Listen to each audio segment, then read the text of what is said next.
Olá a todos. Antes de tudo, gostaria de pedir desculpas pela falta dos vídeos aí da semana passada, certo? Tive um pequeno probleminha pessoal, já resolvido, superado e bola pra frente. E a gente vai voltar ao assunto aqui do livro Conspiração no Gênesis 6, a gente precisa acabar esse livro, certo? E vamos colocar bastante energia para isso. A gente vai falar um pouquinho agora sobre os essênios. E os essênios é um assunto assim bastante complicado, ok? Qual é o ponto aqui dos essênios? O ponto é o seguinte: os essênios, sim, é fácil você entender que eles têm problemas. Ponto. Qual é a questão grave aqui? A questão é sobre a discussão sobre calendário. É uma discussão que, tipo assim, ela não é trivial. A gente vai precisar tá falando sobre isso de novo. Ele vai estar colocando o ponto de vista do livro aqui. Eu vou estar falando sobre o que está escrito no livro, certo? E depois eu vou pegar um livro sobre calendário e a gente vai estudar isso aí, ok? Não sei quando, porque assim, eu preciso de tempo para ler, eu tô com um monte de livro. Eu tô lendo uns 10 livros sobre comunidades. Eu comprei livro sobre várias coisas de comunidades. Eu preciso fazer um curso sobre, na verdade uns 3 cursos sobre comunidades. O que mais? Eu também tô com assim uma penca de livro de exorcismo para ler. Então assim, para fazer um curso sobre os espíritos que tem mais negativos que o pessoal que são citados na Bíblia, por exemplo, espírito da enfermidade, espírito da pobreza, espírito do medo, né? Quando o apóstolo Paulo diz assim, o espírito do medo não vem do Criador. O que é esse espírito do medo? Não estamos falando de espírito, desse negócio de espírita, não. E sim sobre a base assim, das energias que influenciam a gente, certo?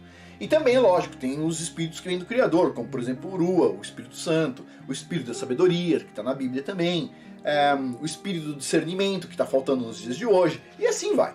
Pois bem, então assim, eu estou com uma penca de livro para ler, e tem mais esse aí que eu já tenho, que é um livro sobre calendário, especificamente. Muitas pessoas falam o seguinte: Afonso, faz um estudo enorme sobre calendário. Eu vou fazer, mas eu preciso de tempo, certo? Eu preciso ler, eu não consigo fazer uma coisa assim, eu preciso chegar a uma conclusão.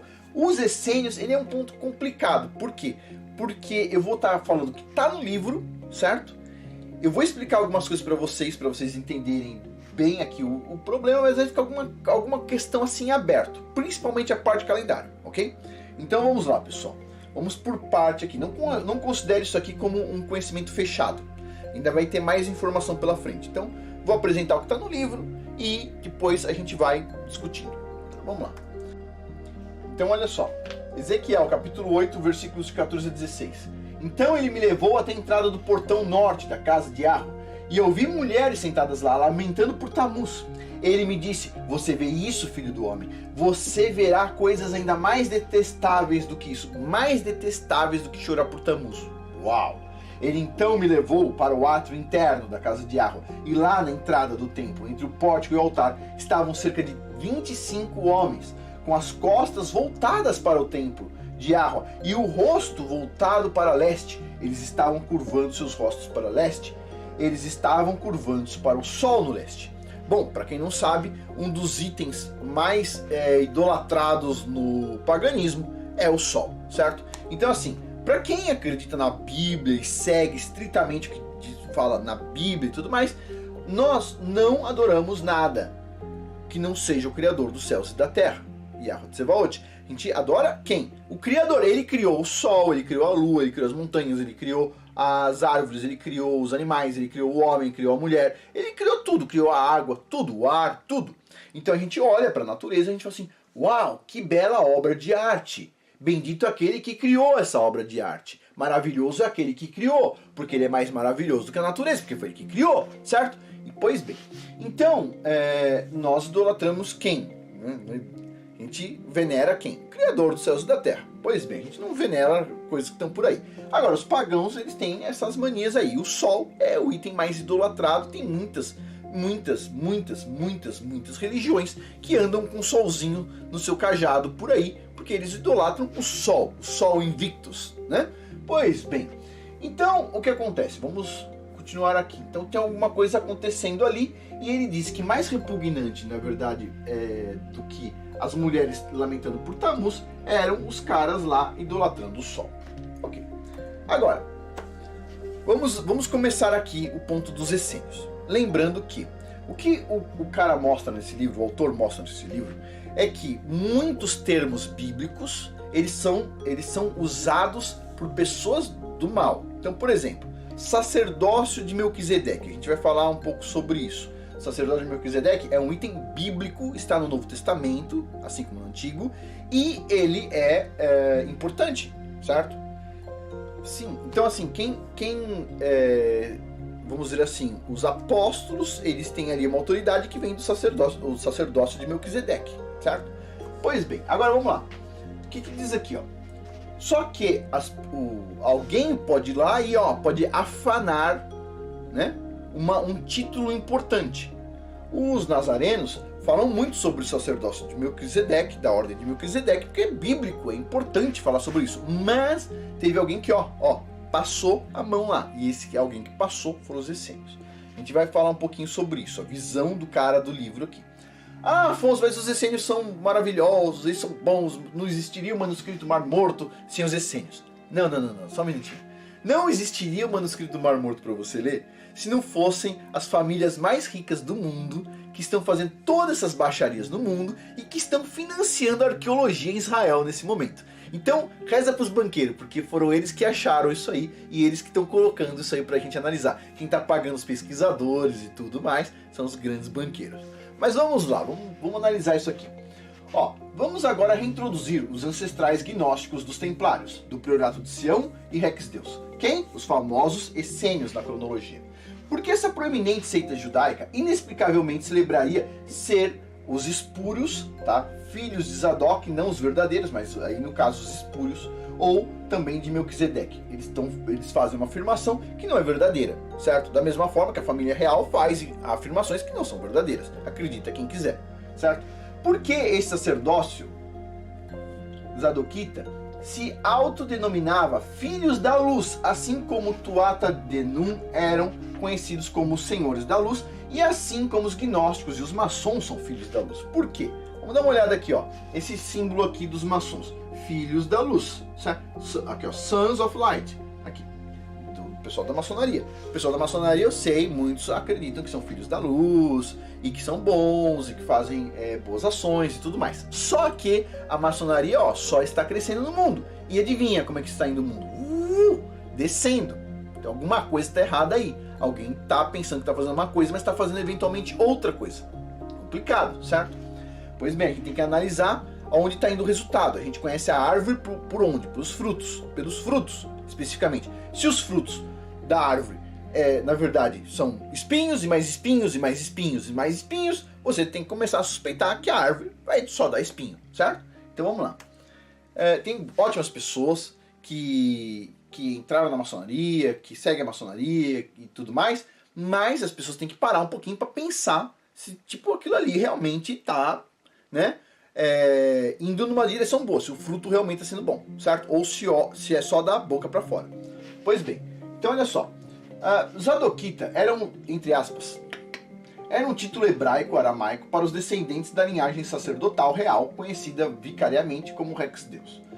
Bom, as comunidades essênias ascéticas e pouco compreendidas foram as primeiras células do monarquismo organizado no Oeste, porque eles falavam que eles eram os da linhagem real. Só que isso aqui é um título que foi foi roubado basicamente para um grupo de pessoas, certo?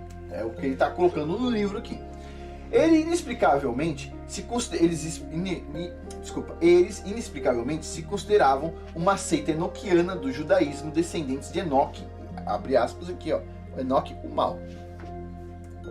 Eles inexplicavelmente estimavam a serpente /dragão como um símbolo antigo da herança terapêutica essênia, a infame irmandade da cobra branca do Egito. Os essênios, além disso, tinham o livro dos jubileus e qualquer coisa a ver com Enoque na mais alta consideração. Não estou dizendo que o livro de jubileu é ruim, só estou dizendo o seguinte, que eles tinham em alta consideração, ok? Eles baseavam seu calendário no ano solar, sob a orientação do antigo calendário enoquiano, que era contrário do calendário lunar judaico, na verdade, lunisolar judaico. Era sua prática peculiar orar pela manhã, voltando-se para onde? Para o templo? Não, para o sol. Tá? em contraste desafiador e em oposição às outras seitas israelitas que oravam na direção do templo. Então, os essênios eles oravam na direção do sol, não na direção do templo. Okay? Os essênios adoravam desobedientemente no primeiro e segundo no primeiro e segundo templos, ajoelhando-se em mantos brancos em direção ao sol ao amanhecer, adorando Tammuz e Ishtar do panteão caldeu, uma prática rebelde que indignou Ezequiel durante a era do primeiro templo, que a gente já leu lá no início de Ezequiel, certo? Os essênios eram um conjunto de seitas sabeus muito antigas, distintas, separadas e rebeldes descaradamente contra os famosos saduceus e fariseus registrados no Novo Testamento, contra os quais Yahushua falou. Aqui um cara aí adorando o sol, né? E aí continuando. Os essênios, como testemunhado por Ezequiel na passagem de introdução a este capítulo, eram inquestionavelmente existentes e prosperando como um rival. O culto do sol do touro ao sionismo, era o culto rival, né, do sol touro ao sionismo voltado por volta do ano 700 a.C. Somente após a bem-sucedida rebelião dos Macabeus contra o Império Grego, os essênios foram expulsos do templo pela dinastia Hasmoniana. Os essênios eram um culto ao sol vigoroso, que, de acordo com Knight Lomas, era uma aliança de sacerdotes enoquianos e zadoquitas, descendentes do culto de Melquisedeque de Canaã. Ok. Então tá aí, ó, uma figurinha sobre os sacerdotes de Zadok de Corão. Corão é lá dos manuscritos do Mar Morto, basicamente. Bom, os essênios ficaram conhecidos na história e na lenda como os Zadoquitas. Zedeque, o deus sol codificado, componente de Melquisedeque. Zedeque, né, uma parte de Melquisedeque. Príncipes de Jerusalém que fugiram para a Europa após o ano 70 d.C., formando as famílias que eventualmente fundaram os Cavaleiros Templários. Os essênios eram os filhos da luz e da retidão, que serviam secretamente ao deus pagão Touro Moloque. Esse culto místico enoquiano e cananeu Melquisedeque mergulhou profundamente no judaísmo, recuperando o controle completo do segundo templo pouco antes de sua destruição. Bom, aí um deus aí dos cananeus, certo? E aí continuando. O sacerdócio zadoquita foi praticamente eliminado em 72 d.C., durante as guerras romano-judaicas. Lomas e Knight observam que vários sacerdotes zadoquitas fugiram para o sul da França, onde formaram as principais famílias da Europa, enquanto protegem então suas genealogias. Eles eram conhecidos como a velha aristocracia, que ansiava pelo retorno aos dias de grandeza de Israel, onde a casa real de Davi reinava. A maioria dos registros e genealogias do legado davídico da família de Jesus foram perdidos no Holocausto Romano, mas alguns documentos selecionados e relevantes supostamente sobreviveram e foram transportados com os guardiões refugiados dos herdeiros messiânicos. Então assim, pessoal, as pessoas elas podem dizer o que quiserem, certo? Elas podem dizer que são de linhagem que quiserem, isso é o problema delas, mas eu não preciso acreditar, certo? É isso. Então, eu sou descendente de tal linhagem, eu sou não sei o que, eu sou filho da luz. Falou da luz, aí já ficou complicado o negócio, nos dias de hoje principalmente. Mas vamos lá. À medida que as famílias zadoquitas estavam se tornando as famílias mais poderosas da Europa, elas começaram a se chamar de Rex Deus, em latim para, então, o que? Reis de Deus. Lomas e Knight escrevem que os descendentes desses sacerdotes zadoquitas voltaram a Jerusalém no século XI como cavaleiros templários, mais uma vez ligando os descendentes dinásticos essênios diretamente aos templários por meio da nobreza europeia, Rex Deus, e do priorato de Sião. Os rituais maçônicos até hoje testemunham ao mesmo tempo em que relembram firmemente os sacerdotes zadoquitas refugiados e a fundação dos cavaleiros templários.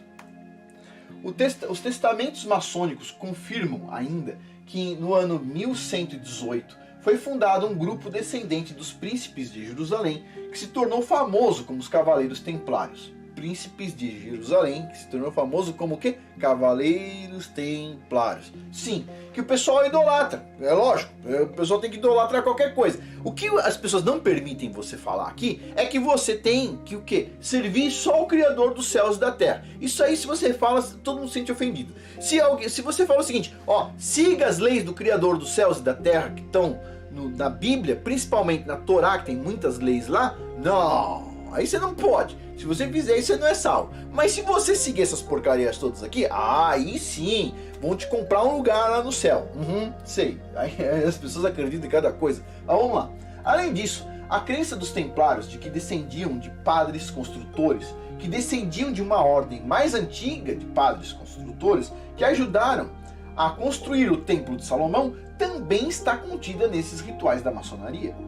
Brewster, em seu livro Lawry's History, e o Dr. Oliver, em seu livro Antiguidades, conectam os essênios aos construtores do Templo de Salomão por meio de um grupo identificado como as Cicidianos, uma ordem dos cavaleiros do Templo de Jerusalém. Ou seja, eles dizem que fizeram várias coisas aí, se fizeram ou não, é a história que eles estão contando, certo? Então é uma coisa interessante isso. Quando você vai ler sobre história, tem uma coleção de livros aí para estudar o Tempo Fantasma, né?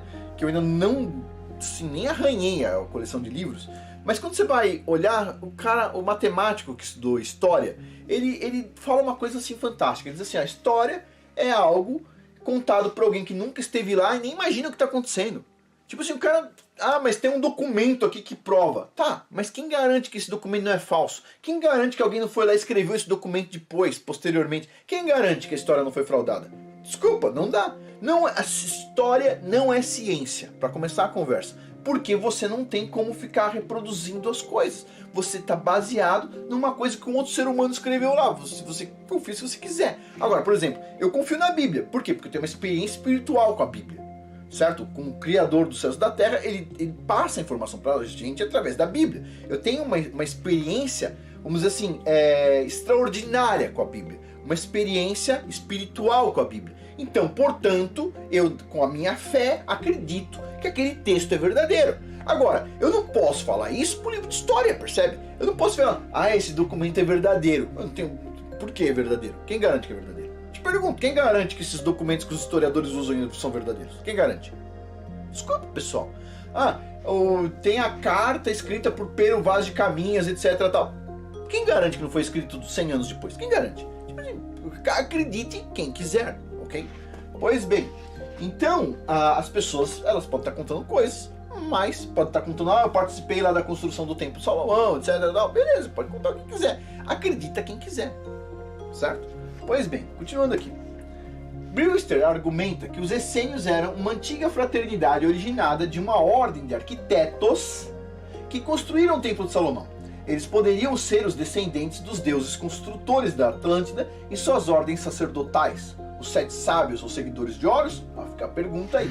Bom, certamente Plínio afirmou que os essênios sobreviveram como uma ordem antiga por milhares de anos antes de sua época, datando assim o culto do Sol/Touro dos essênios desde a época do dilúvio. Visão aí do cara do livro e do que o pessoal tem aí escrito. De novo, da mesma forma, ele está falando uma coisa aqui, tem os historiadores falando uma coisa e o nosso colega aqui falando outra. Qual que é a verdade? Do meu ponto de vista, tipo assim, eu desconfio das duas, ok? A única coisa que eu acredito é na Bíblia, certo? Na Bíblia, ponto. Se não tiver na Bíblia, tipo assim, é complicado. Continuando aqui. Os construtores do primeiro templo eram uma força de trabalho combinada de Israel que incluía artesãos qualificados juntamente com artesãos cananeus qualificados fornecidos pelo rei Irão de Tiro e artesãos cananeus de Biblos. O chefe dos artesãos era o famoso Huram-Abi, um homem de grande habilidade, um mestre artesão dos metais que supervisionou o trabalho de metal para o templo. Cada um é considerado na maçonaria e outras organizações e religiões associadas como um grande mestre das artes e ciências negras, as 7 ciências sagradas.